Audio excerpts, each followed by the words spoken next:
Let not your heart be troubled. You are listening to the Sean Hannity Radio Show podcast. So even though we face the difficulties of today and tomorrow, I still have a dream. Yeah. It is a dream deeply rooted in the American dream. I have a dream that one day this nation will rise up and live out the true meaning of its creed. We hold these truths to be self-evident, that all men are created equal.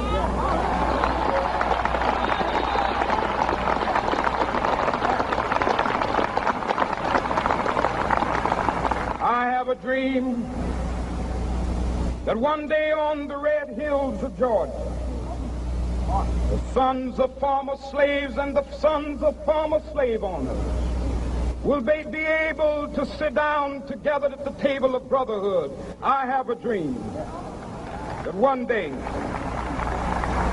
even the state of Mississippi, a state sweltering with the heat of injustice, sweltering with the heat of oppression, will be transformed into an oasis of freedom and justice. I have a dream that my 4 little children will one day live in a nation where they will not be judged by the color of their skin, but by the content of their character. I have a dream today.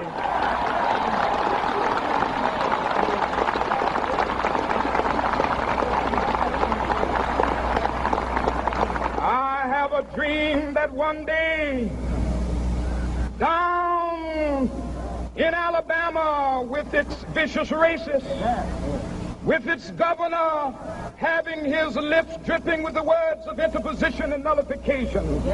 One day right there in Alabama, little black boys and black girls will be able to join hands with little white boys and white girls as sisters and brothers. I have a dream today.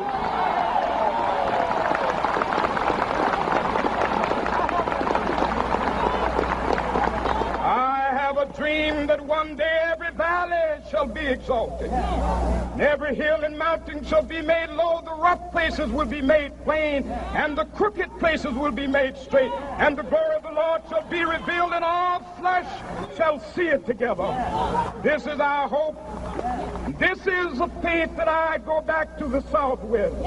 With this faith, we will be able to hew out of the mountain of despair a stone of hope. With this faith, we will be able to transform the jangling discords of our nation into a beautiful symphony of brotherhood. With this faith, we will be able to work together, to pray together, to struggle together, to go to jail together, to stand up for freedom together, knowing that we will be free one day. This will be the day. This will be the day when all of God's children will be able to sing with new meaning, my country, tears of thee. Sweet land of liberty, of thee I sing. Land where my fathers died, land of the pilgrim's pride. From every mountainside, let freedom ring. And if America is to be a great nation, this must become true. And so let freedom ring from the prodigious hilltops of New Hampshire. Let freedom ring from the mighty mountains of New York. Let freedom ring from the heightening Alleghenies of Pennsylvania. Let freedom ring from the snow-capped Rockies of Colorado. Let freedom ring from the curvaceous slopes of California. But not only that, let freedom ring from Stone Mountain of Georgia. Let freedom ring from Lookout Mountain of Tennessee. Let freedom ring from every hill and molehill of Mississippi, from every mountainside. Let freedom ring, and when this happens, and when we allow freedom ring, when we let it ring from every village and every hamlet, from every state and every city, We will be able to speed up that day when all of God's children, black men and white men, Jews and Gentiles, Protestants and Catholics, will be able to join hands and sing in the words of the old Negro spiritual, free at last, free at last. Thank God Almighty, we are free at last. Probably the greatest speech, God-inspired speech ever given by any man, at least that I've ever heard. Wow. So I'm listening to that speech today, and I'm like, I got to play this today. And it's nearly, I guess it's going to be the 50th year since Dr. Martin Luther King Jr. was assassinated. I was just thinking, can you imagine? I guarantee you just one person like him, the impact he would have had he lived to make this a more perfect union. Just amazing what he was able to accomplish. And, I've told this story before. I'm going to tell it really briefly here. Later on in the program, we'll have Dr. Alveda King is going to be on, Pastor Darrell Scott, Reverend Peterson. We'll talk about it. And we have other news we're going to get to today. But I'm listening to that speech, and then I went to Atlanta. Atlanta was the greatest education I ever had in terms of the civil rights movement in this country. And the bravery. And I was actually watching David Letterman as a new show on Netflix. David Letterman is so weird. He's so bizarre. But he is a very good interviewer when he wants to be, and he's not being hostile. And he had Barack Obama on. And Obama's taking shots at Fox, and, he loves Barack Obama. All right, that's fine. We don't agree politically. That wasn't the point of it. And then at another point in the program, he had actually taken the time to go to the Edmund Pettus Bridge. And that's where he interviewed John Lewis. I think that's where the Congressman John Lewis, if you don't know, actually had gotten hit in the head with a brick on that bridge. And this is when the dogs were put on people, and, these times were horrible. And fire hoses were turned on our fellow Americans. It was awful, God awful. And anyway, so they went back there, and there was something actually pretty touching about it. And I thought back to the experience that I had. The first day that I showed up in Atlanta, the mayor of Atlanta at the time, he's since passed away, was a guy by the name of Maynard Jackson. And I got to meet Maynard Jackson and guys like Andy Young and Reverend Joseph Lowery. And I met Congressman John Lewis. Cynthia McKinney was a congresswoman at the time. And I met a bunch of people that really changed history.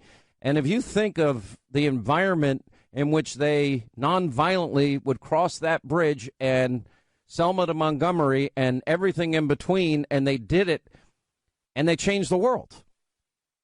Now, I just could only imagine. We certainly have a long way to go. But you hear that speech, it just is mind-numbingly amazing. It's almost like you hear, that's like a choir of angels speaking. And I've given a lot of speeches in my life. I've heard a lot of speeches in my life. Nothing touches it. It's so good. Anyway, we'll get back into that later in the program today, and we'll talk at length about it. But the people that were involved in that movement, they were all good people. He was a godly man. No, he wasn't perfect. Everyone's going to, well, he wasn't perfect, Hannity. Okay. And you are? Whoever you are? You're going to tell me you're perfect? Nobody is. There's so much news today, I don't even know where to begin.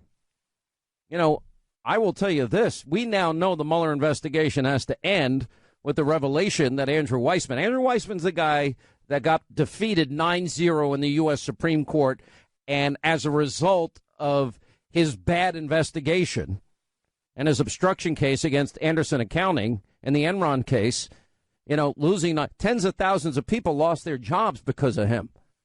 And then he put 4 Merrill executives in jail, only to have that overturned by the 5th U.S. Circuit Court. And Weissman now, we find out, was meeting with the AP talking about Paul Manafort.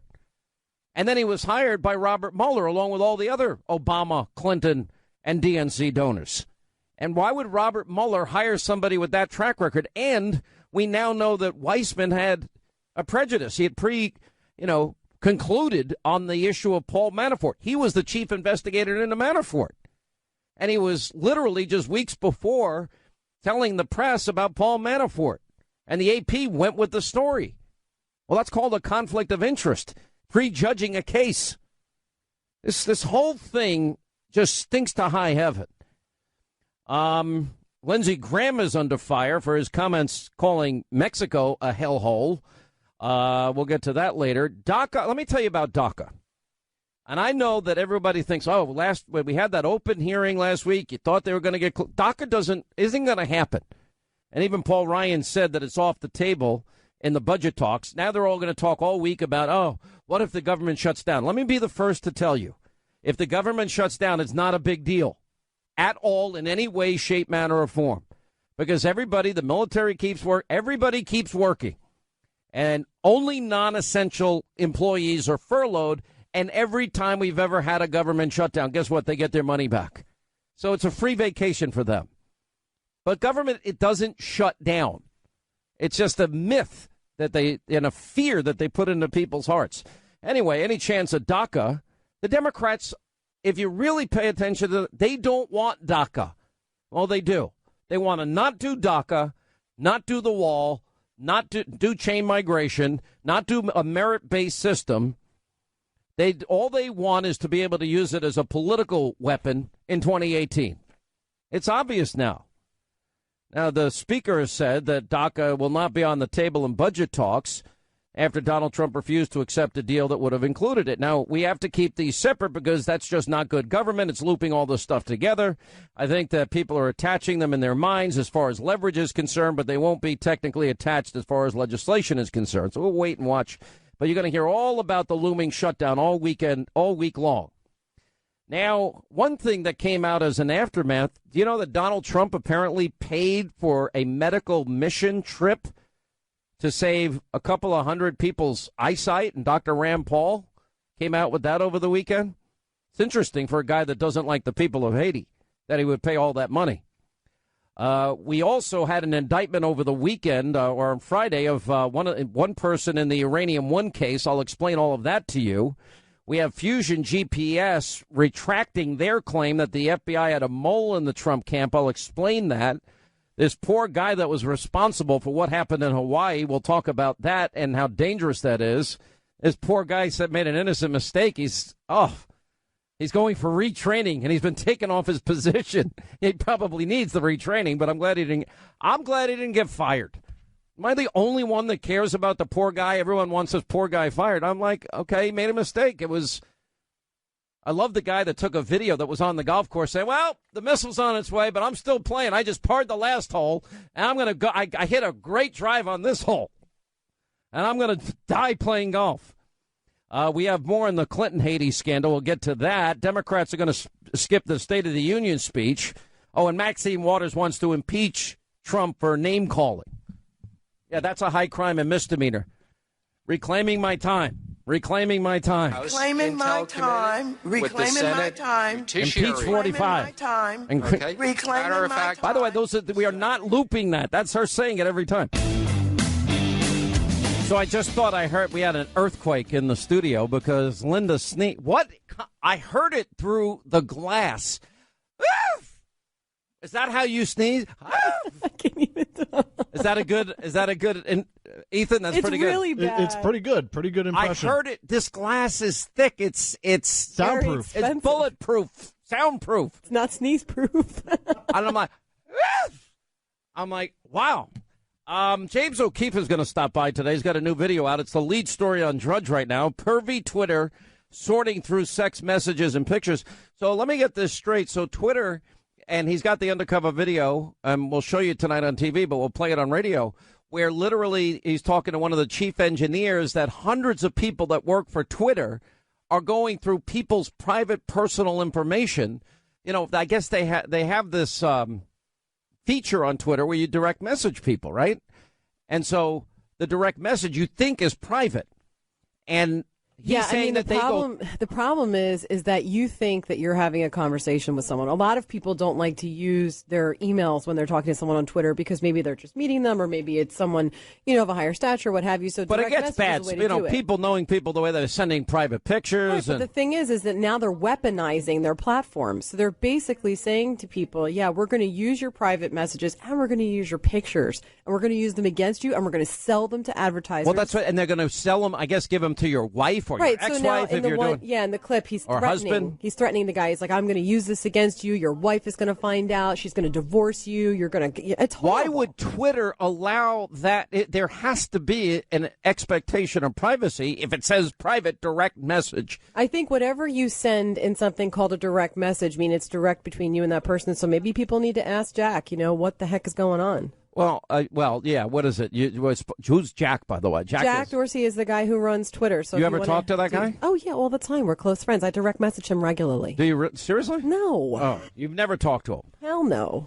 Like we have people do all sorts of stuff to our Twitter account. Have you ever talked to him when that happens? No, I've spoken to his legal counsel. You or a lawyer's? Exactly. Do that sneeze again. Go ahead. One more time. What is that? Why don't you sneeze like a normal person? It's just my way of making sure you're awake on this Monday. All right, James O'Keefe will join us. We'll talk about what's going on at Twitter. It's pretty unbelievable. We have Greg Jarrett, Sidney Powell, also Dr. King's niece, Alveda King, and much more. Straight ahead. All right, 25 till the top of the hour. Happy Monday. Glad you are with us. One of the things I want to do, we like to give you news and information you're not going to get elsewhere, which is pretty much the rest of the media. And it's interesting, James O'Keefe has this new undercover video out. That is something in the past that like 60 Minutes and Mike Wallace did for years. And I think what happened in most cases is it became financially, it wasn't viable for news organizations. Well, they get sued all the time. So I think it's always been a legitimate means for journalists to actually get information. And James O'Keefe does it, and they bubble and fizz like Alka-Seltzer, and they give off their energy, and they have a fit, and they want to delegitimize. Well, if you watch the video of these Twitter guys, I don't care if you're a liberal or a conservative. Doesn't matter. Republican, Democrat, Libertarian. I would think everybody would be upset knowing that, you have an expectation of privacy, and they're not giving it to you as a matter of, according to the engineers and the people that they're getting in this undercover sting, as a matter of how they operate. But the media, I'm sure, will ignore it because it's just James O'Keefe, just like the media ignored, how many issues involving legality involving the Clintons. And I'm going to tell you something. There is, who is it? Congressman Jim Jordan. Now, we've been following issues that nobody else in the media will follow. These stories are bigger than Watergate. Watergate was about a break-in, political operation, and then the subsequent cover-up. And look at the admiration they have for Woodward and Bernstein. And I've interviewed both over the years. I mean, Bernstein is so liberal right now. He's literally just jumped into conspiracy TV land for himself, but that's neither here nor there. Doesn't take away the work that they did, the digging that they did. They have a movie out. I'm sure it's horrible, but about Watergate, and I guess the Washington Post. I was watching the movie. I had a link somebody sent me to the new Churchill movie. I didn't like the parts of it. I didn't like the way they were portraying Churchill in some ways. Now, I didn't finish it, but they definitely captured him in some of the great ways that he deserved. But when they start out, he's like drinking, smoking cigars, impatient. Yeah, okay, we know he smoked cigars. We know he liked to drink. We know he was impatient. But he was also the guy that during the bombing of Britain every single solitary day went out and walked among the people of Great Britain, and he was the only answer at a time where literally, all of Europe was hanging in the balance because of Nazi Germany and Adolf Hitler. An amazing historic figure. He understood evil in his time. That's why I don't understand how people in this day and age don't understand. Lara Logan, who was on our TV show Thursday, she did a great piece on 60 Minutes last night.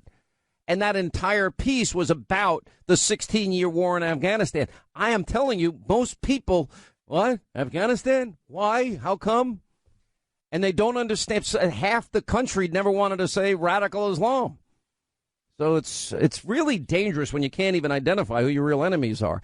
But the media is corrupt. Look, it's not even an issue to be debated anymore.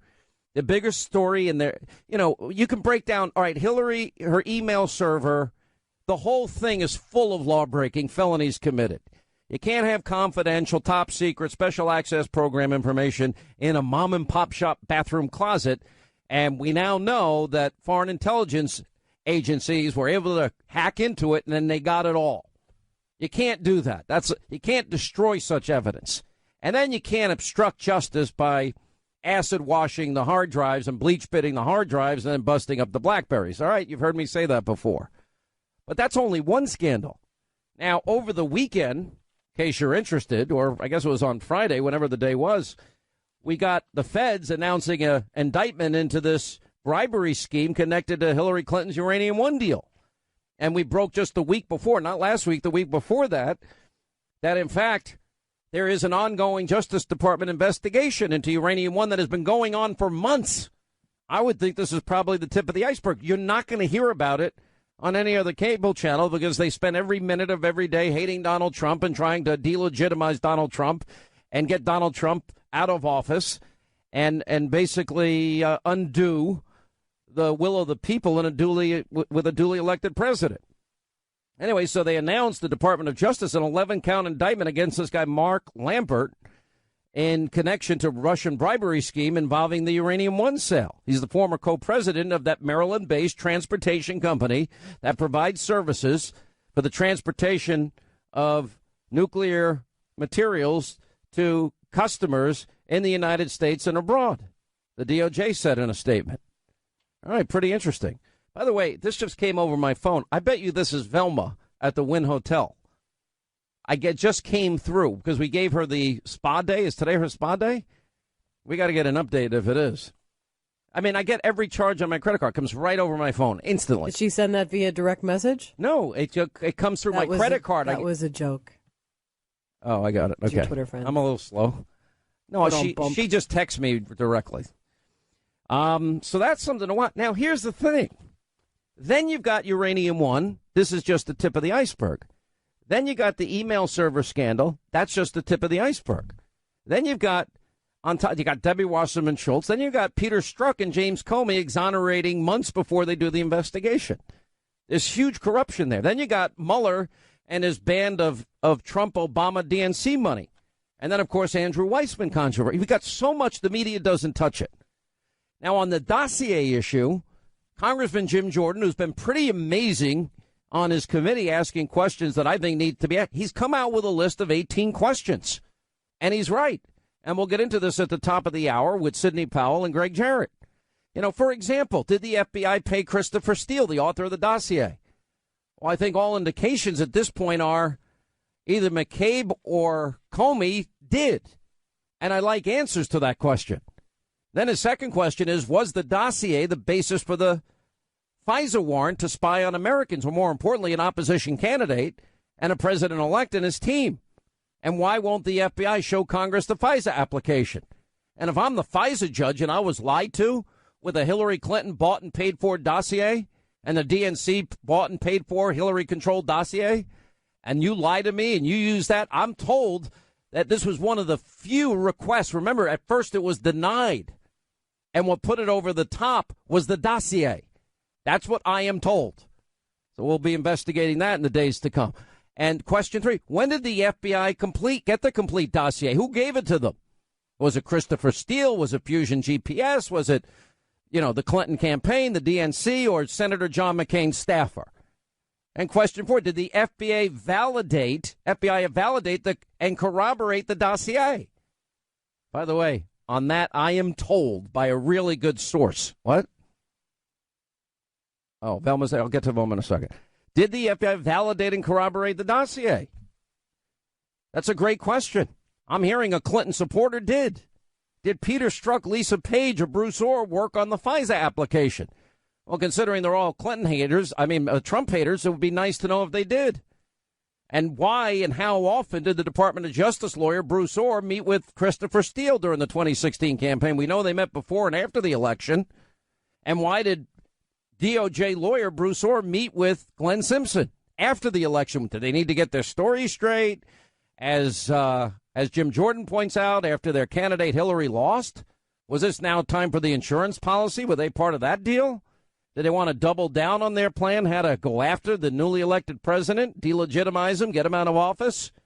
And when and how, question 8, did the FBI learn that Bruce Orr's wife, Nellie, worked for Fusion GPS? And what specifically was she doing in terms of working on the dossier? And why, question 9, did the FBI release text messages between Strzok and Page? Because normally an ongoing investigation is reason not to make that information public. I'm glad they did, because it's helping us ask the right questions now. And question 10, why did the FBI release only 375 of what was 10,000 messages between them? You know, were they the best or the worst or part of a broader strategy to focus attention away from something else? And when can the American people see the 9,600 other texts between them? And why did Lisa Page leave the special counsel, Robert Mueller's probe, after 2 weeks before Peter Strzok? I'd like to know the answer to that question. So Jim Jordan's asking great questions. And why did the intelligence community, question 12, wait 2 months after the election to brief the president on the dossier, January 6, 2017? Why was the former FBI director, was Comey selected to do it? Question 13, was the briefing done to legitimize the dossier? Who leaked the fact that the briefing was about the dossier? And then the New York Times, question 14, reported that George Papadopoulos, was the catalyst for launching the Russia investigation. Well, I don't believe that's true at all, as we pointed out in depth last week. And why did Fusion GPS founder Glenn Simpson meet with the Russian lawyer, the one that met with Don Jr., before and after a meeting with Donald Trump Jr.? Oh, just an accident, he says. Really? Question 16, why was the FBI counsel, Jim Baker, reassigned 2 weeks ago? Was he the source of the first story on the dossier by David Corn? Or was it someone else at the FBI? And the last two questions, why did the FBI stonewall Congress for months before agreeing only at the last minute to hand over the Trump-Russian probe documents? And did Rod Rosenstein beg Paul Ryan not to do it? And why would Senator Schumer, leader of the Democratic Party, warn President Trump, when you mess with the intel community, they have 6 ways from Sunday to get back at you? Well, with all due respect, weaponizing the intelligence community is not part of their job. All right, Velma. Velma, did you just go into the Wynn Hotel? Sean, I am here, and guess what? These people know who I am. Of course they do. And they love you. They love, and they just so excited. Oh, so they knew that this was my. People are so Sean. I'm the only black person here. Oh. And these people are so good to me. Well, why wouldn't they be good to you? You're a nice person. They treated me like royalty. I think it's because of you, though. I'm not the one. You're getting a spa day. I don't go for spa days. I don't want anybody touching me. Well, honey, you know what? I love it. And I put on, my sister was talking about wearing a jogging suit. No, I got on makeup. Wait. So you go for a spa day, and in light of your going for a spa, you put on makeup? Well, honey, I'm going to go in a robe pretty quick. And you know what? I got to check my phone because you're supposed to turn your phone All right, now off. what does your spa day include that I got you for Christmas? You got your people set me up. Well, what am I? I'm the one that a massage, okay. I know you're paying for it, but it's a massage. That's what I'm getting at 1 o'clock. Okay. At 2 o'clock, I'm getting a facial. Okay. 3 o'clock. At 3 o'clock, I'm getting my feet done. A pedi. Go ahead. 4 o'clock, I'm getting my nails done. So you're getting mani-pedi. You're going to be there for 4 freaking hours? Oh, I love it, honey. And you like that? Oh, well, son, this is a treat. Don't you know every woman would love this? And I'm in the Wynn Hotel where it's beautiful, it's gorgeous. Oh, honey, I am so excited. I'm so happy that I made you happy. So you like my? You always make me happy. Did we include a tip? What? Oh, I done told everybody at church. I done bragged. I am so happy, honey. And my husband and my kids, they happy for me. What did your husband and kids say? Are happy for me. Huh? What did your husband and kids say? Your husband hates me, but go ahead. No, he doesn't. They are all just, we prayed that I have a wonderful day. And I can tell you right now, I was going to have a wonderful day whether they prayed or not. But I'm just so happy.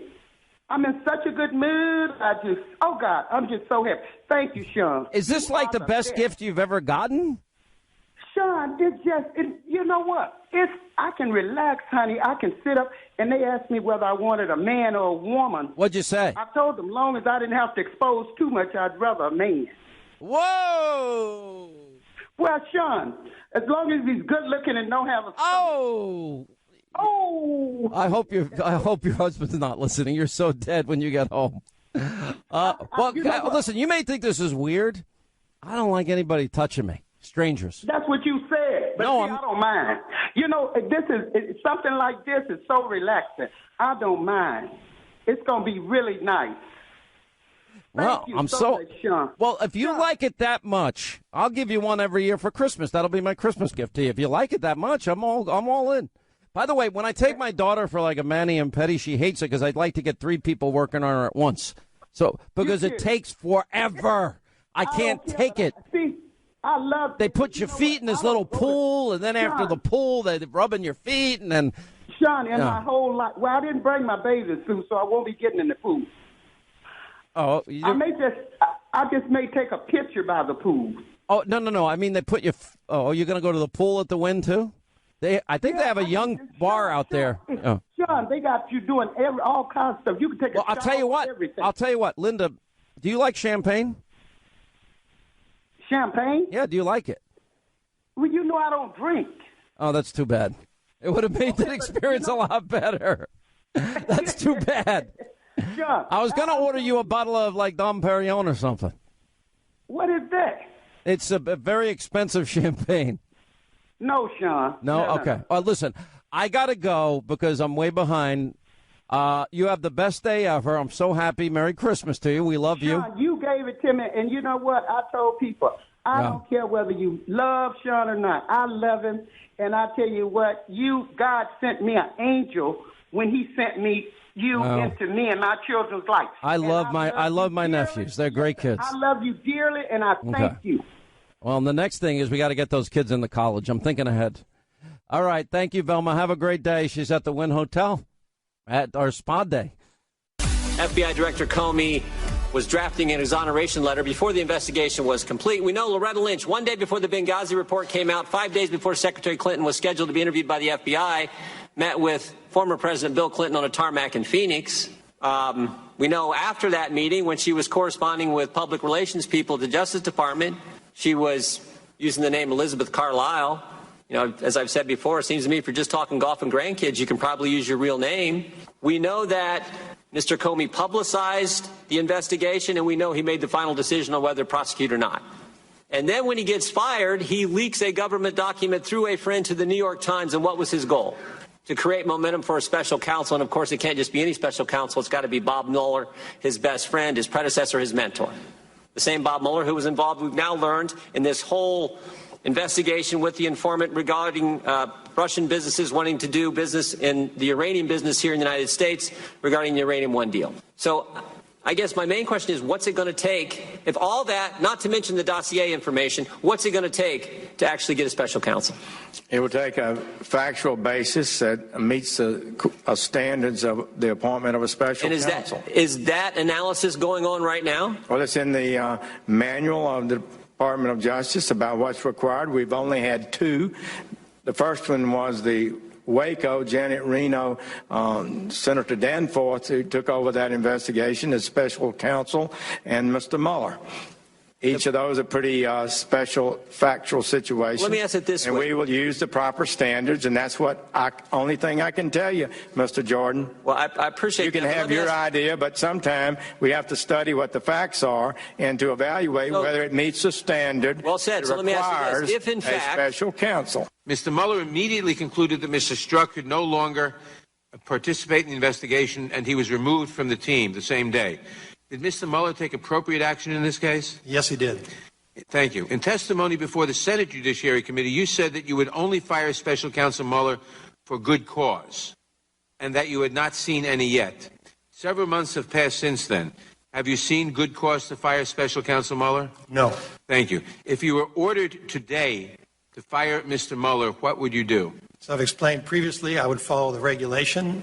If there were good cause, I would act if there were no good cause. I would not. And you've seen no good cause so far? Correct.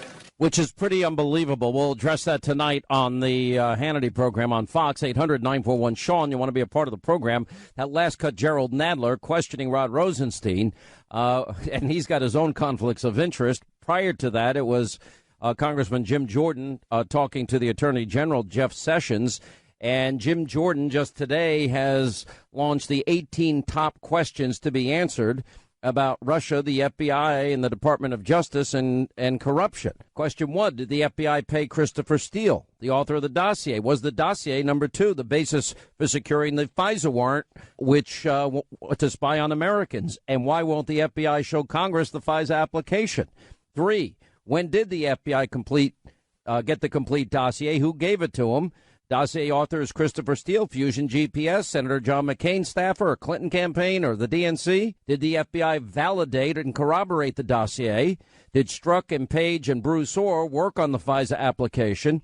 Why and how did the Department of Justice lawyer Broussard meet with dossier author Christopher Steele during the 2016 campaign? Question 7, why did DOJ lawyer Broussard meet with Fusion GPS founder Glenn Simpson after the election? Was it to get their story straight after the candidate, Hillary Clinton, lost, or double down on the plan, I guess we would say the insurance policy, they were going to use after President-elect Donald Trump won? And when and how did the FBI learn that DOJ lawyer Broussard's wife, Nellie Orr, worked for Fusion GPS?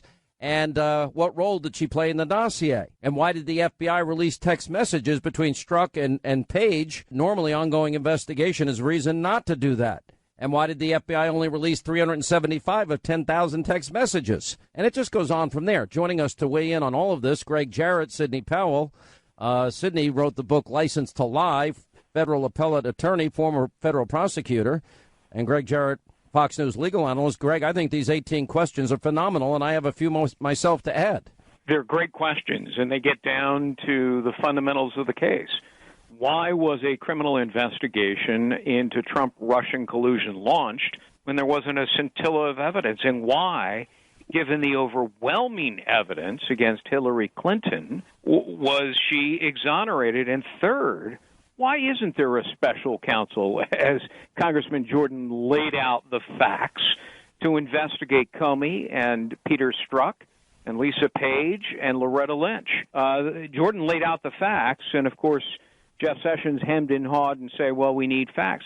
He laid out the facts for Sessions, but Sessions appears to be, too dense to get it. Well, we're going to see over time. I mean, we have learned that the Department of Justice now has a number of months been looking into Uranium One. And by the way, this doesn't even bring up the Uranium One question. It doesn't bring up the email server question. This is just basically on the dossier and the investigation, Trump-Russia. What's your take, Sidney Powell? Is this abuse of power, and did they leave too many breadcrumbs in their wake to cover up for potential crimes? Yes, I think our creeps on a mission are going to be exposed, as I discussed in the article I wrote for Hannity.com. Did the FBI pay Christopher Steele? The answer is going to be yes. Was the FISA warrant used to get was the Steele dossier used to get the FISA warrant? The answer is going to be yes.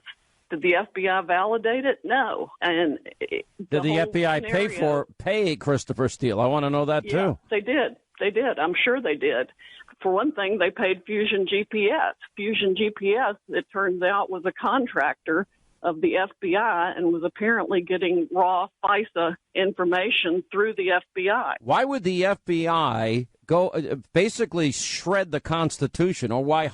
I should be clear, not rank and file FBI, but people at the highest levels of the FBI or Department of Justice. Why would they ever do that, knowing that it's unconstitutional and a violation of the Fourth Amendment? Well, the FISA court has issued an opinion that was disclosed in May that finds very serious Fourth Amendment violations. And Admiral Mike Rogers, head of the NSA, self-reported these violations when he discovered them. The court was all over the Obama administration. We didn't know it at the time, but according to the opinion, the FISA violation started in April 2015. Wow. What's your reaction to all this, Greg Jarrett, and how do we actually get now? Because I think we're getting into a very critical point in all of this, and that is that there's so much now evidence that so many different things were done wrong here. Now, after a year of denials, we know the dossier bought and paid for by Hillary and the DNC controlled by Hillary, and then that dossier was full of Russian lies and propaganda. Now, she put the fix in on a primary. We have Comey and Strzok putting the fix in on the email server investigation. She tried to use the dossier to fix the general election and lie to the American people. And then when that all didn't work out, they used it to get a FISA warrant against an opposition candidate in a presidential election year. And based on those lies that she paid for, and then spying on a president-elect, I don't know if this gets any worse. You know, it's like Alice through the looking glass. It's all upside down and backwards. Hillary Clinton should be facing innumerable charges, and so should those at the FBI and the Department of Justice who, for political bias and personal animus, cleared Clinton and tried to frame Donald Trump. And, you know, there's plenty of evidence for a second special counsel. There's no evidence for the original. But this is just on this issue. I mean, do we need do we now need, now that we know the fix was in on the email server, if we have equal justice under the law? I know people saying, why is Hannity talking about this? Because the fix was in on a legal matter when we know felonies were committed, Sidney Powell. That's why. Exactly. I don't think we need a special counsel, though. The Department of Justice ought to be able to do all this itself. Yeah, I'm sorry to disagree with you, but not with Rod Rosenstein as a Deputy Attorney General and a feckless Jeff Sessions as the AG.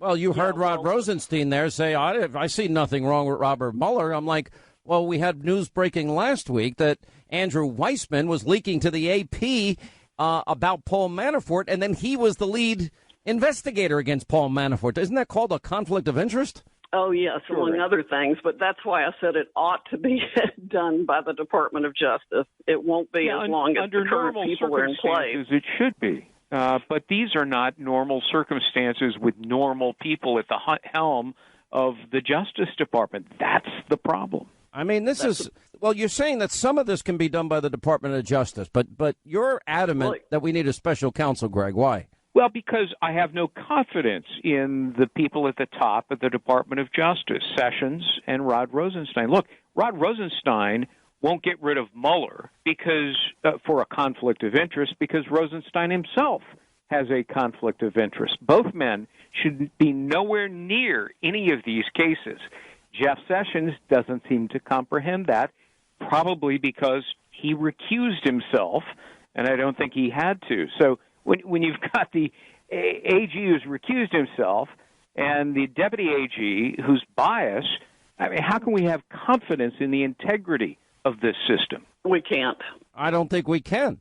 And why is the media just ignoring all of this, Sidney Powell? Because it's so big and so bad, they don't want to touch it. Well, I mean, but this is bigger. Isn't this entire narrative? It destroys everything they've said for the last 2 years, probably. But I mean, isn't this based on everything we know about Watergate? Isn't this a much bigger story? Totally. It is. Watergate was, quite honestly, the cover-up of a burglary. This is a cover-up of an effort to subvert democracy and electoral politics. It's much bigger. I mean, that's so of an egregious conspiracy to alter the results of the election and then to try to take out President Trump. It's absolutely outrageous. But I mean, there are criminal conspiracy violations, there are election law violations, there are obstruction of justice violations. There are probably 12 to 25 people that should be indicted. All right, stay right there. We'll take a break. We'll come back. I mean, subverting an election, a presidential election, trying to undermine a duly elected president. Yeah, I would think that's a big deal for the media, but apparently it's not. And as we continue with Fox News legal analyst Greg Jarrett, Sidney Powell, federal appellate attorney, former federal prosecutor, author of the best-selling book License to Lie, Exposing Corruption in the Department of Justice. You did write this piece on Hannity.com about Michael Horowitz is really investigating the investigators, referring to this Inspector General report that we expect coming out when? This month? Next month? Do we know? Well, he's already started producing documents. He produced hundreds of thousands of pages Friday night to the Congressional Committee, the House Judiciary Committee, I think it was.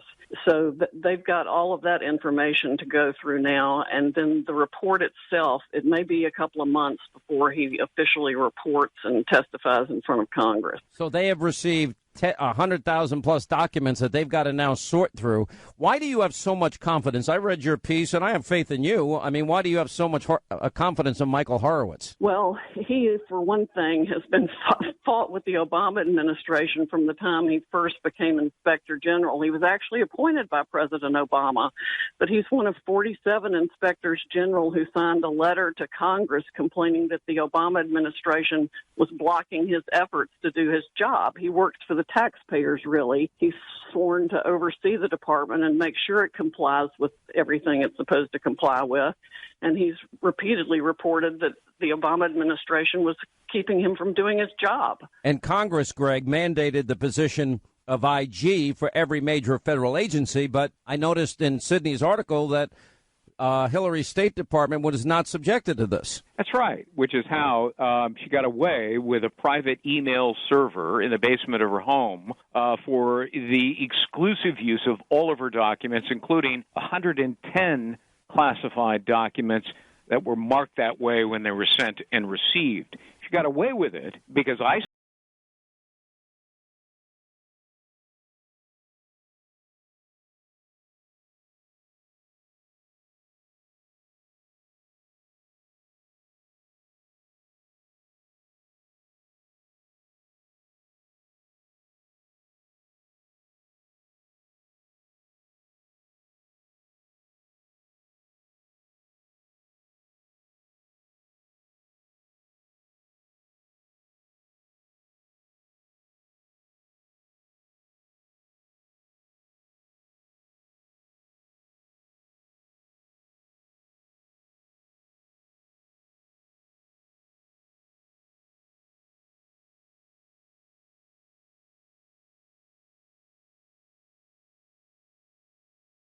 top engineer, apparently, and hundreds of others at Twitter, at least according to that guy, are sorting through your private direct messages and going through pictures and texts that you think are private. I mean, it may be the biggest anti-privacy policies we've ever heard of. We're trying to get some background from Twitter on this, and so far no response. Quick break, right back. We'll continue. So even though we face the difficulties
racist, with its governor having his lips dripping with the words of interposition and nullification.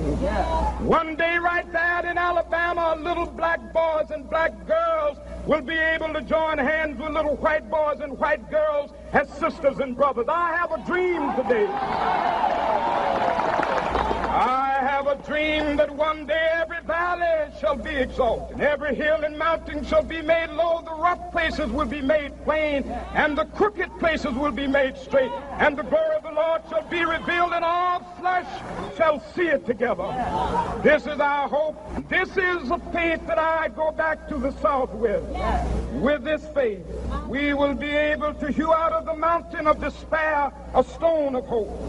With this faith, we will be able to transform the jangling discords of our nation into a beautiful symphony of brotherhood.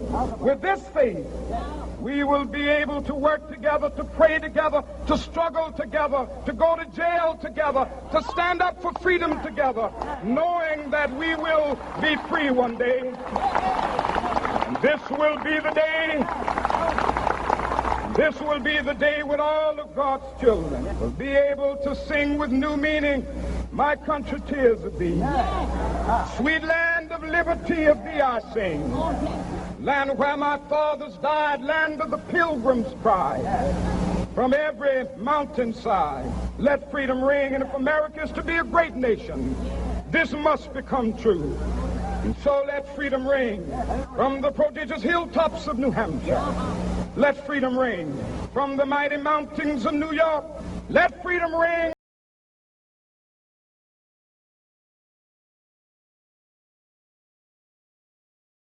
Let freedom ring from the curvaceous slopes of California. But not only that, let freedom ring from Stone Mountain.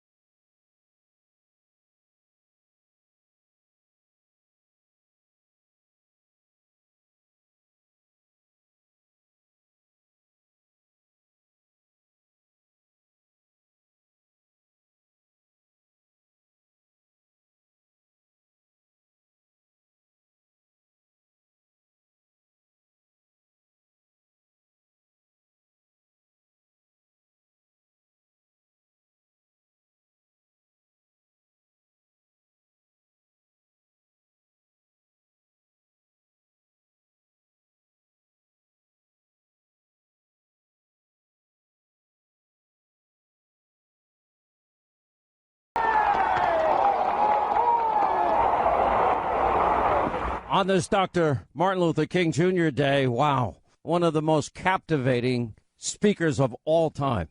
One of the most iconic, just amazing visionaries of his time. This year will be 50 years since Martin Luther King Jr. was assassinated. Joining us now is evangelist Alveda King, Dr. Alveda King.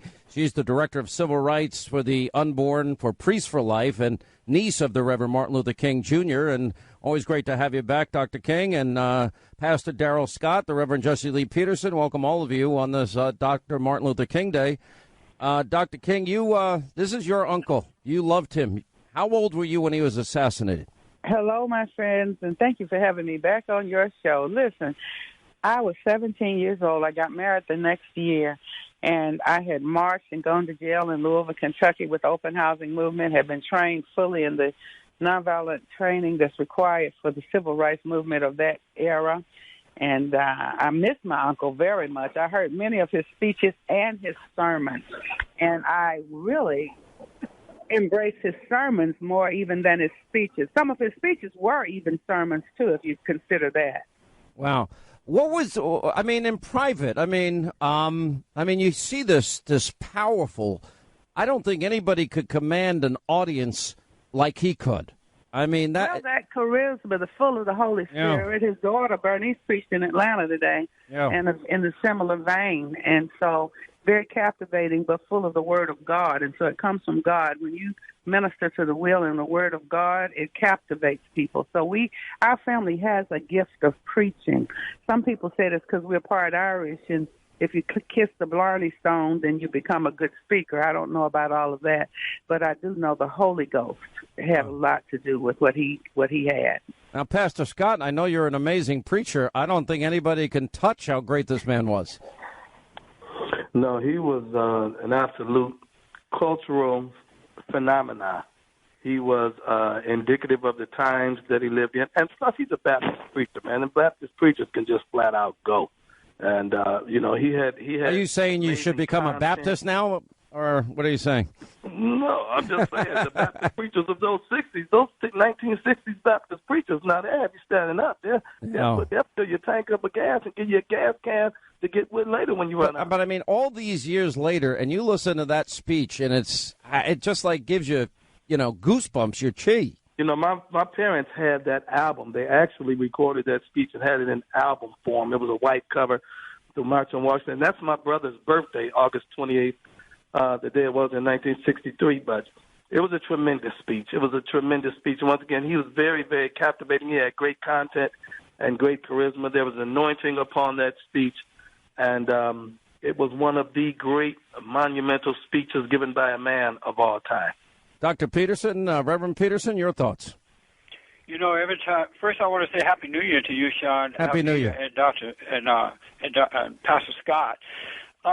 Every time I hear it, it sounds brand new. I know, right? That's such a good way to put it. Yeah, and it's still full of life, and you can tell. You sense the love and the meaning in it, and I really, really appreciate it. Dr. King had a major impact on my life, especially growing up in Alabama, not far from Montgomery.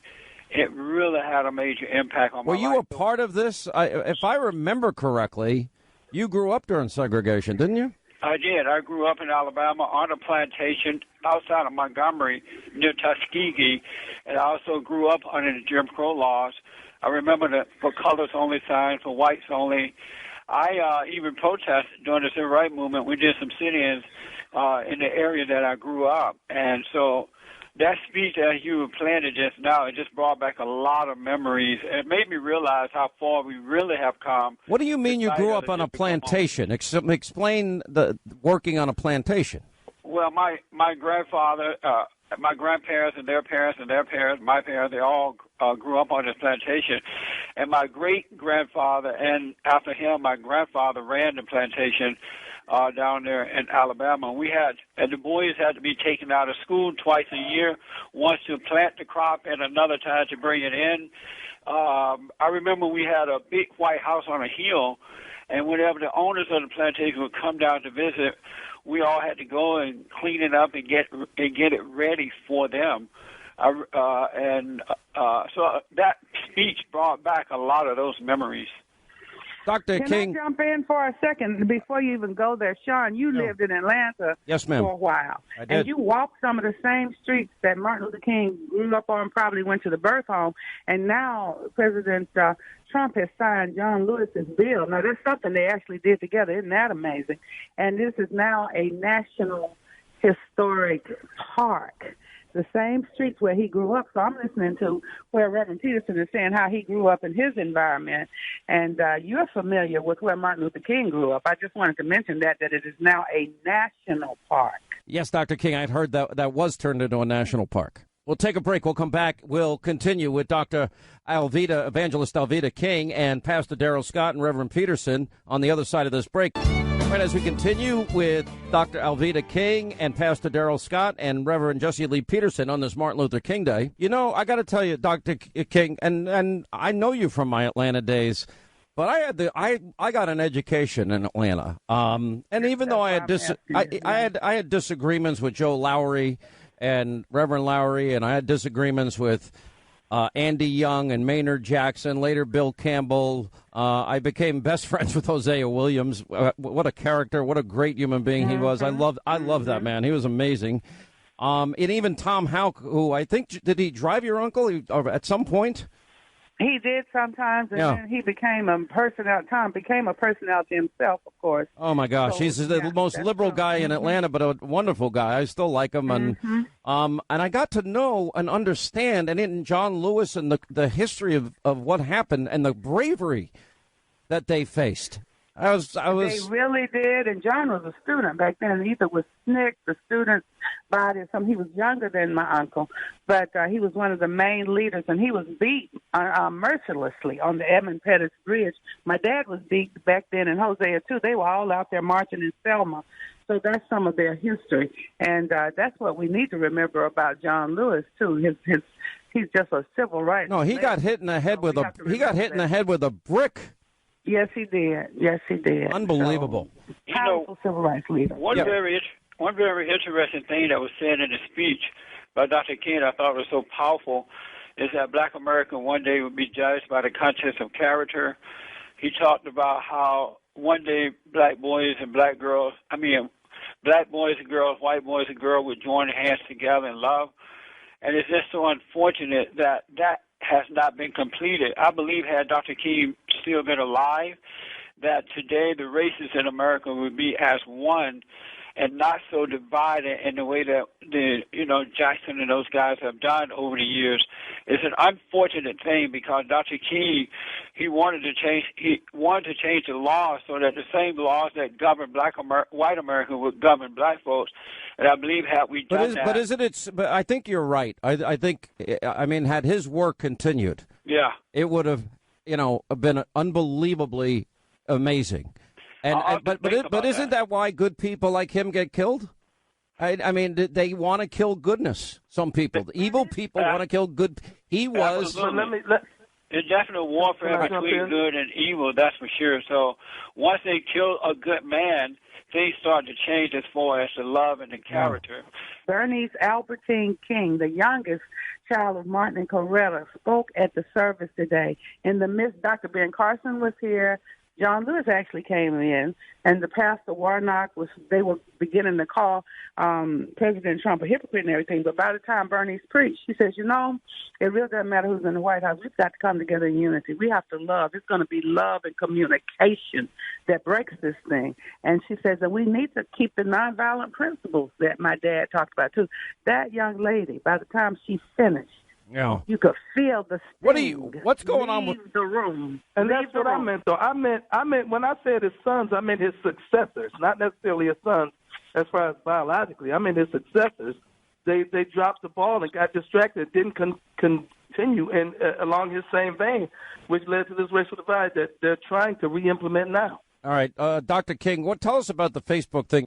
Now, thank you for the opportunity. There's a wonderful movie coming out called Roe v. Wade. John Voight is one of the big actors in it. I'm going to do a cameo as the mother of Mildred Jefferson, and I'm an executive producer. But the team was advertising the picture on Facebook, and Facebook took it down. Even the paid advertisement, they have blocked the ad. Serious? Because the movie is so powerful. The naysayers don't want that message out, so Facebook took the ads down. Between that and a Twitter story today, apparently Twitter people going through people's personal, private, direct messages and getting a thrill out of looking at people's, private text messages. This is a huge scandal, and later on we'll have James O'Keefe, who did the undercover video on it. Dr. King, we always love having you. God bless you and your family. Pastor Scott, you are one of the people that's advancing it, as well as Reverend Peterson. And we thank you for joining us on this Dr. Martin Luther King Jr. Day. We appreciate it. When we come back, James O'Keefe, Project Veritas. Twitter's privacy policy states, quote, "We receive information when you view content on or otherwise interact with our services, even if you have not created an account," unquote. It is creepy Big Brother. Like creepy Big Brother. It's like a level of like it. I don't want to say freaks me out, but it disturbs me. We can actually read your DMs. So all your sex messages and your pics are on my server now. No. Yeah. All your illegitimate wives and all the girls you've been around with, you're on my server now. Oh my god. I'm gonna send it to your wife, and she's gonna use it in your divorce. So if I send someone a direct message, y'all are gonna look at it to analyze it? A machine's gonna look at it. It is creepy Big Brother. Like creepy Big Brother. It's like a level of like it. I don't want to say freaks me out, but it disturbs me. I've seen way more than I've ever wanted to see in my life. On DM messages? DMs, tweets, yes. Lots of There's teams dedicated to it. We're talking at least 300 or 400 people. Yes, they're paid to look at. We have information from people, if you go to Twitter for the first time, we have information about you. Okay. Because we actually bought a company because of this, Ads Network. Like, when you visit, we serve ads for other companies in other people's sites. Okay. So when you go and you see that ad, we get the information that you're this person seeing this ad at this moment, at this location, on this website. Okay. So we already have a lot of information about you. Oh, wow. Yeah. That's scary. Yeah. Like, I mean, what if that fell into the wrong hands? How would you protect people from that? You don't. You don't? There's no way. Indeed, Twitter's privacy policy states, quote, "We receive information when you view content on or otherwise interact with our services, even if you have not created an account," unquote. It is creepy Big Brother. Like creepy Big Brother. I mean, it's like a level of, like, I don't want to say freaks me out, but it disturbs me. All right, news roundup and information overload hour. That, of course, James O'Keefe and his latest blockbuster undercover video. We will air it, and James O'Keefe will join us tonight on Hannity on the Fox News Channel. He's here in studio. Well, why are you wearing a tie to a radio studio? What is up with that? His brand new book is out today, American Pravda, My Fight for Truth in the Era of Fake News. We've known each other for how many years now? A long time. 9 years. And in all that time, you have been under fire. Constantly. And it's the questions come in, and it's pretty predictable. He edits the tapes. It's not real. It's not this. It's not that. But you put the tapes up most of the time, if I'm not mistaken, all the time in total, right? Yes, we put up more tape than anyone in the media does, and their quip over the last few days has been there's no evidence to suggest people don't say things. We actually present audio and video evidence, unlike the mainstream media, to back up most of our quotes. But 60 Minutes for years used to do these undercover investigations all the time. If I'm not mistaken, I think 2020 used it. There's been plenty of people in the media that have done this, and the fact that you do it makes it different because it doesn't advance the political agenda of the left, correct? Yeah, it bypasses them. They're like a political cartel. The mainstream media doesn't want any independent source to threaten them. But Upton Sinclair, the Chicago Sun-Times, a whole chapter in this book about the Chicago Sun-Times used to do very sophisticated, elaborate undercover work to expose graft and corruption. And Mike Wallace in the 80s said, I'm not doing it anymore. And I think it had to do with liability and the laws of just getting sued.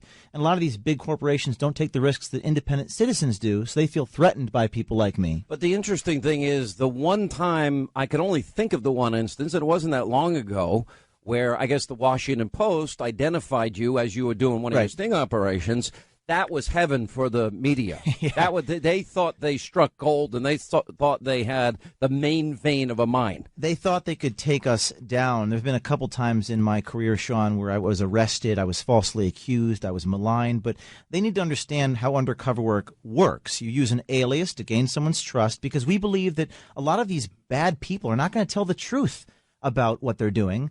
And if we just sort of relay to the people what they're saying, we're not telling the truth to our audience. So we need to use deception only as a means to gain access to people so that we can tell the truth. This is what muckrakers used to do. They won Pulitzers for doing things. In the 70s, they were undercover to expose voter fraud, Medicaid fraud, things that are unthinkable today they used to do. So it's a renaissance of sorts. And well, let's go to this particular case. Let's start at the beginning of the series and bring us through to where we are today. Right. Because as somebody that uses Twitter, now, interestingly, I let my entire staff use my Twitter account, and they have access to everything. And but I guess people are using the private areas of Twitter known as direct messaging as a means of sending salacious material to other people they're meeting online, which is weird, but if they want to do it, that's up to them. But Twitter is taking it all. Yes. So walk us through the whole thing. Well, first, today's video, we just broke this, and it's going viral everywhere. It's the top of Drudge. It talks about how they're taking private, and I don't do this, but a lot of Americans send their girlfriend, send their significant other, these private photographs, and these engineers at Twitter are talking about storing them on a database. And they talk about all the pornographic images they enjoy looking at of your private data. Most people don't realize. Naked pictures they're sending. Naked pictures, private part pictures. An engineer at Twitter says we have hundreds of people employed to do nothing but look at these pics. 400, right? 400 engineers at Twitter. There's a few thousand. That's all they get paid to do? That's what he says on the tape. Yeah. He's bragging about how he looks at pictures of women spread eagle. And this is a sort of invasion of privacy. And people don't realize that when you go on these web messaging sites, that they can actually take your messages and share them with the government. He even says at one point in the tape, he says, we brag, I can give them to your other ex-girlfriends and wives. So Sean, we've done 3 videos. The first video, they take the president's private direct messages and they're willing to give them to DOJ. The second video, they're shadow banning or muting what you report from other people's timelines. And Twitter is the new town square. This is where people spread information. If they take away our rights to talk to each other, I don't know where people are going to go. That would be like stealing somebody's private email or private texting and unreasonable search and seizure, or handing it to the government. Now we got a much bigger problem. This is, Fourth Amendment implications are staggering on this one, and I know you guys at the Hannity programs have been instrumental because you're the first people to call up for comment. Last time you did that a year ago with Bob Creamer, and they were fired. They resigned. They were all fired, and the media was shamed into covering it. So we are the tip of the spear here. Veritas, Hannity. I mean, we're breaking these stories that are. This may be the greatest censorship story of our time. The invasion of privacy is grotesque.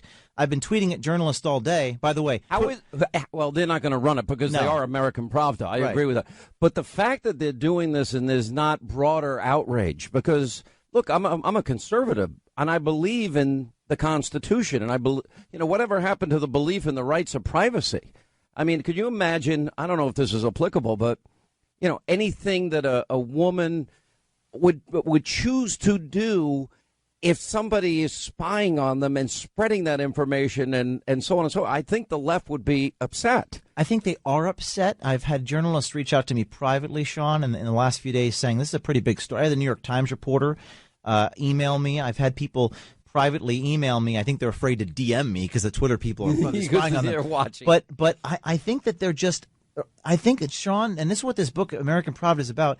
I think they're afraid of their power being threatened by independent people breaking stories. They want to have control over the narrative. I hate to tell them, James, that ship has sailed, and in part, I mean, I spent a lot of time on my program talking about fake news. I spent a lot of time discussing issues, but I saw Obama on David Letterman on Netflix, and he takes another shot at Fox News. If you're looking at Fox, you're looking at an alternative reality, and I'm like, yeah, we're busy not on Trump-Russian collusion, but on real crimes and real felonies that have really been covered up at a massive level that the media won't touch because they've got a political agenda. You run into this every day. Every day. It's not that these journalists are bad people. I know, Sean, we've talked about this. Not even bad journalists. I think they're part of a sort of industrial system of production that manufactures consent, falsifies reality. They're like players following a soccer ball on the field. From this story, today, it's what the president allegedly said, although there's no audio and video that we know of, in the office. And long you have this propaganda vortex that needs to be threatened by independent citizen journalists. So all of this book talks about my career breaking these stories that force the media to cover it and what it takes. Because, Sean, what it really takes is to be maligned and attacked and targeted. And when you're effective, they're going to come after you, and you have to learn to be hated. It's part of success, and most people aren't willing to do that. You're describing my life, so that's something we share and have in common. But on the other side, there are all these other people that appreciate this work. Yes. And I think for example, I don't know what's going to happen to Twitter now.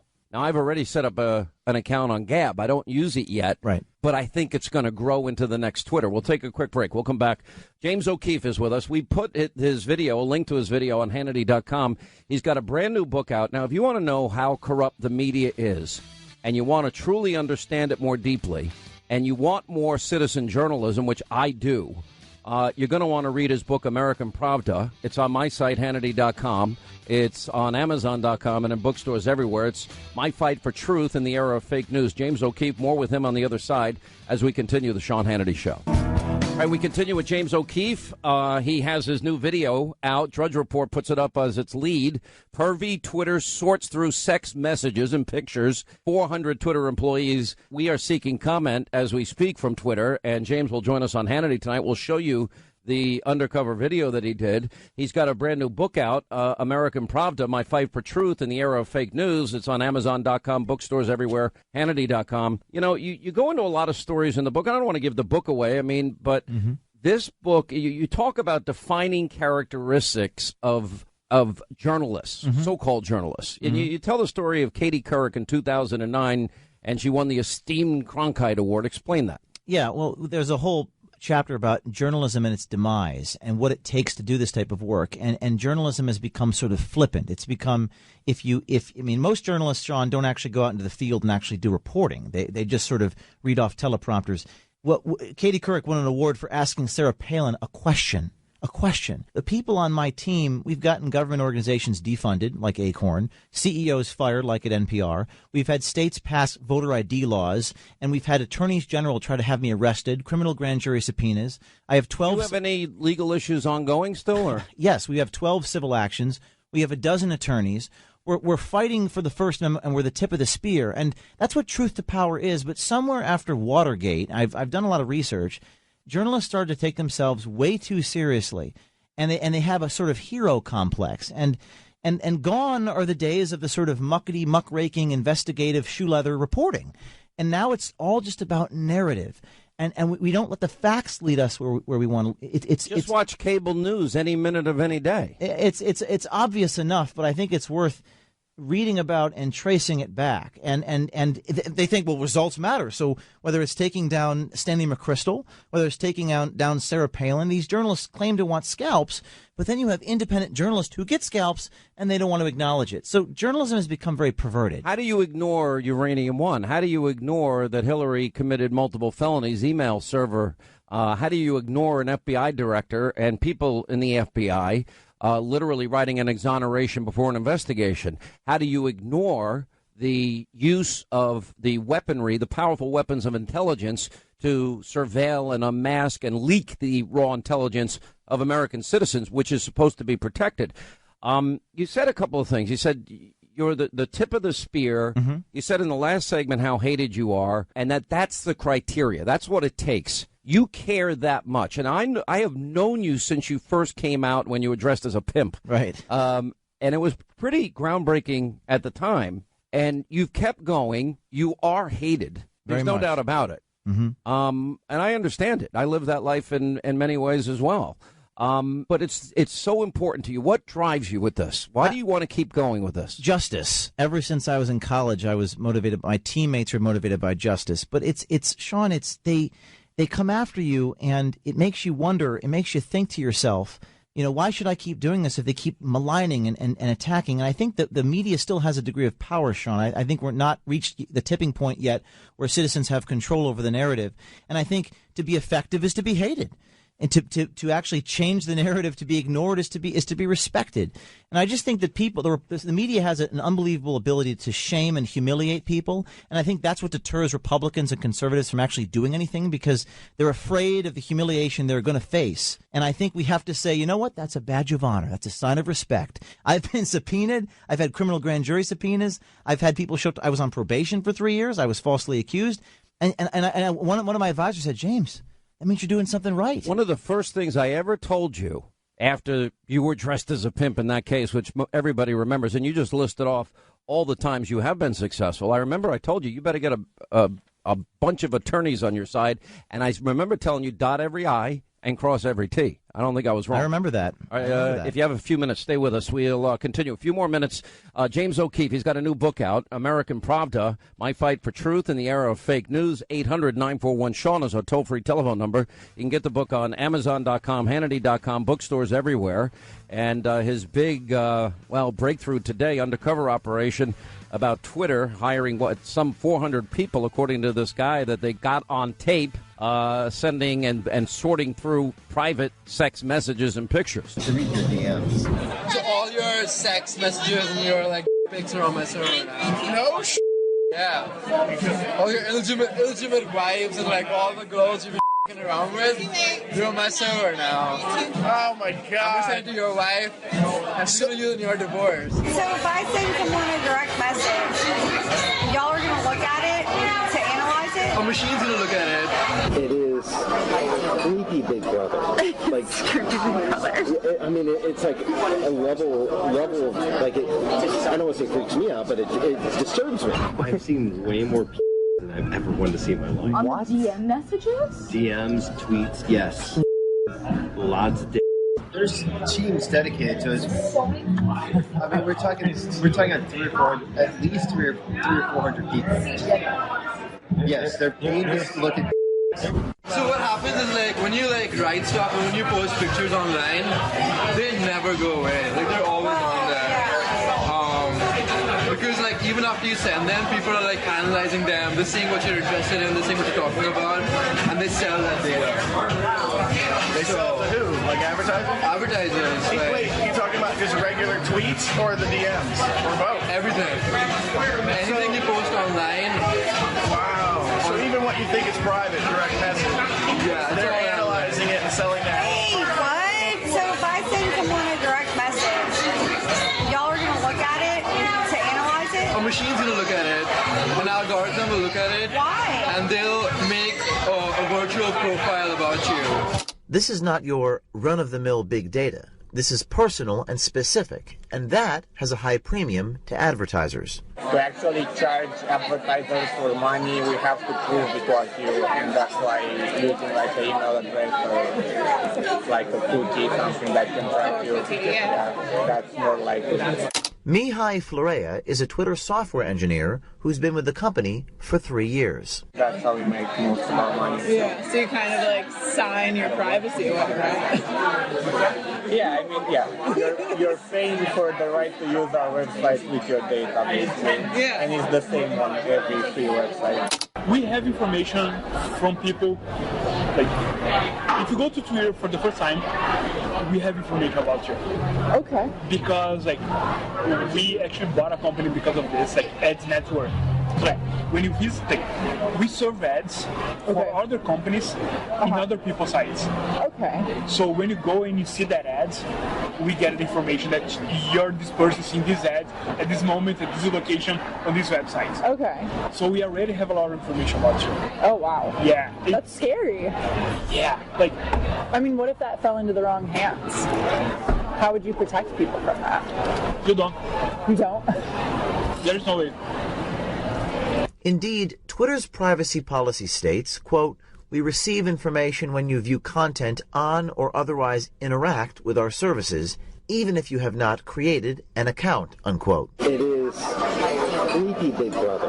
Like, I mean, it's like a level of, like, I don't want to say it freaks me out, but it disturbs me. All right, that is video and audio, in this case, from Project Veritas, James O'Keefe, in his latest undercover video.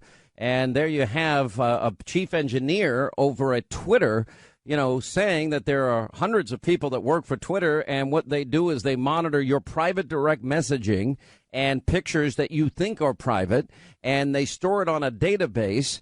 I've got to think that there's a Justice Department or some type of legal action sitting in the wings here based on all of this. James O'Keefe is in studio with us. We'll show you that video with James tonight on Hannity at 9 Eastern on the Fox News Channel. He's got a brand new book out, American Pravda, My Fight for Truth in the Era of Fake News. Amazon.com, Hannity.com, bookstores everywhere. I keep watching this and hearing this, and I'm more shocked every time I look at it. Yeah, Sean, it's maybe the greatest censorship stories of our time, invasion of privacy stories of our time. I wanted to say one more thing, Sean. A year ago when you broke those stories on Democracy Partners, you were the tip of the spear. And one of the things I want to tell your audience is what happened was I went to a lot of little major media organizations with that evidence. This is so damning. This Twitter stuff is so damning. And they wouldn't break the stories. You want to know why? And these were videos of Hillary Clinton operatives fomenting violence at rallies. They were all fired because they said, we're afraid to air these stories inside the Hillary campaign because if we do, Hillary might take away our broadcasting licenses. Did they really say that? They inferred it. Eventually, they told me after the election the truth. At the time, they insinuated it. And what the irony is, I'm a little rinky-dink nonprofit group with a ragtag team of committed, brave citizens, and we're breaking. By the way, they're in the other room. I got a couple of them here. That's a really nice way to talk about people that work with you. We are ragtag. We're up and coming. We're George Stephanopoulos said upstarts. So, but the point is that why can't these major media companies do the work? Because they're afraid. They're afraid of the government. And in these Twitter videos, they're saying they're going to share these DMs with the government, and they're just flippant about it. So all these things are interrelated, Sean, and we have to do the work ourselves. The people listening to this program are going to have to do the independent, of course, make sure you do it legally, but we have to do it ourselves. You know, it's funny you say that, and I'm always tagged as not a journalist. And okay, I'm not right. I'm not an objective journalist, but there is something called an advocacy journalist, right? Or an opinion journalist. Right. You know, and a lot of times, under the banner of being a talk show host, sometimes I do my own reporting. For example, we've been reporting on Uranium One. Everybody else in the media ignores it. We've been reporting on the email server scandal. We were reporting on the collusion of Peter Strzok and James Comey. We've been doing reporting on who Robert Mueller put on his team to investigate Donald Trump. We have, and that means I make my own phone calls to my sources. To people at the DOJ, to people in the FBI, to people in the intelligence community. I talk to them all myself. I don't think your average so-called journalist spends a lot of time making those phone calls. And they're quick to criticize you. Okay, what part of, and if I'm on the left, right, what part of what you broke today would they not want to know? They think journalism is an identity, when in reality, journalism is an activity. Everyone's a journalist. If you do journalism, congratulations. If you catch someone on the street and you get a car accident on your phone, you're a journalist. But, Sean, their ability to manipulate language. I was detained at the border. There's a whole chapter in this book, American Pravda. I was detained at the border 10 times because I exposed border insecurity. I dressed up in Osama bin Laden mask. I remember that. And you crossed the border. And the sheriffs in Texas, the U.S. government's going to come after you big time. And did they? I mean, every time I crossed the border, they detained me. They asked me who I'm voting for. And because they said, what outlet do you work for? I said, I work for my own. They said, no. What outlet do you work for? They would never do that to an NBC News or CBS News reporter, but they can get away with it because of the language they employ about people like me and you. We are journalists. Everyone's a journalist. If you're doing journalism, you're a journalist. And this is the debate. It's really about the First Amendment and what protections we have as citizens. But that's what this is all about. And when you talk about American Pravda, there might be some young people in the audience that don't recognize or understand Pravda was the propaganda arm of the former Soviet Union. It was a Soviet Pravda. The difference between the Soviet Union's Pravda and the American media is many people in this country, when they look at MSNBC, CNN, they don't know they're being lied to. Alexander Solzhenitsyn, there's a whole chapter about this Gulag archipelago where they have these Potemkin villages. By the way, people need to listen to Alexander Solzhenitsyn and his really brutal takedown of the speech he gave at Harvard. He said the media has more powerful than the executive, judicial branches of the U.S. government, but who is the media accountable to? And I know that we have a First Amendment, but there's more than rights. You have responsibilities in this country. And what responsibility does the media have to tell the truth? And by the way, Sean, I saw this Post movie with Ben Bradley and Tom Hanks.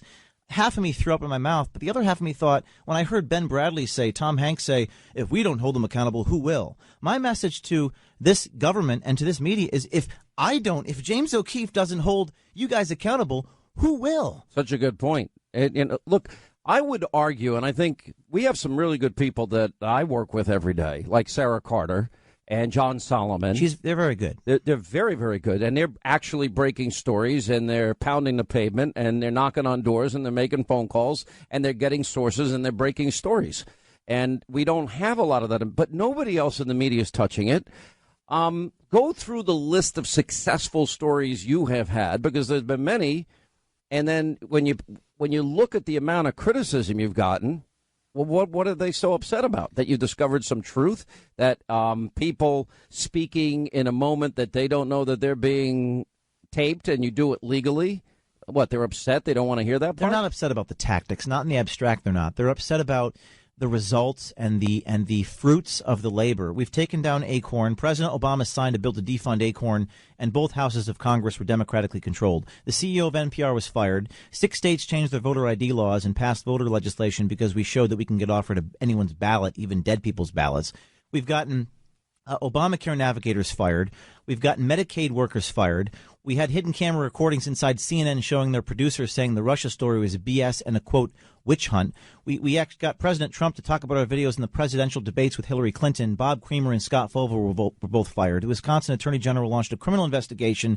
We've gotten a New York Times reporter let go. And the New York Times changed their social media policy because we exposed bias. And, Sean, we're just getting started. And I will tell you one thing. They are going to try to put me in jail. They're going to try to falsely accuse me and sue me out of existence. But the more they come after us, the bigger our fan base becomes and the more irrelevant the media becomes because people are looking for anybody Let's to tell talk the truth. about the growth of Project Veritas. I mean, now when you release a video, how viral do they go?